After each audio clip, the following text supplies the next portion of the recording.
Продолжают свою деятельность в условиях распространения коронавируса и резиденты территории опережающего развития. В этом году исполнилось 5 лет с момента вступления в силу федерального закона создания таких территорий. На сегодняшний день на Дальнем Востоке создано 20 торов, из них 2 в Якутии, рассказывает Сергей Михедов. К первому маленькому юбилею торы в нашей республике подошли с по-настоящему большими показателями. Суммарный объем инвестиций по всем проектам превысил 122 миллиарда рублей, 47 из которых уже проинвестированы. Проекты предполагают создание до 10 тысяч рабочих мест, из которых 7 тысяч уже созданы.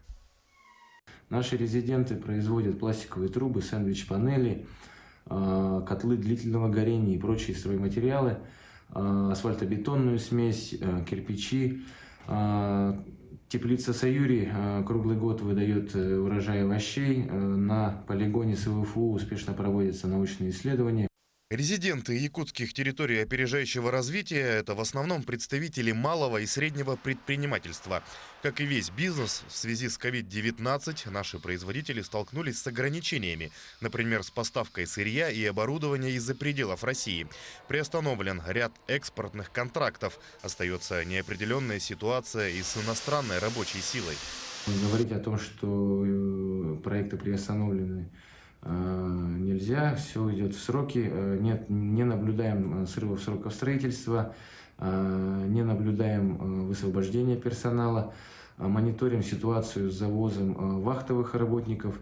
Соответственно, резиденты в свою очередь говорят о том, что готовы воспользоваться предоставленными антикризисными мерами по мере необходимости.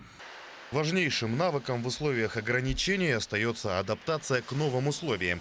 Не менее важно найти другие пути развития. Новые возможности предоставляют дистанционные услуги. Отдельным направлением может стать производство дезинфицирующих и антисептических изделий. Наши резиденты выразили готовность производства таких средств, и мы направили свои предложения и собираемся участвовать в программе противодействия эпидемиологическим заболеваниям по линии Минпромторга России. Преодолевая трудности, торы в Якутии продолжают работу и готовы принять в свои ряды предпринимателей. Главное, чтобы идеи были перспективными и актуальными для современных реалий, а с дополнительной поддержкой освоить новое производство будет гораздо проще. Сергей Михедов, Якутск.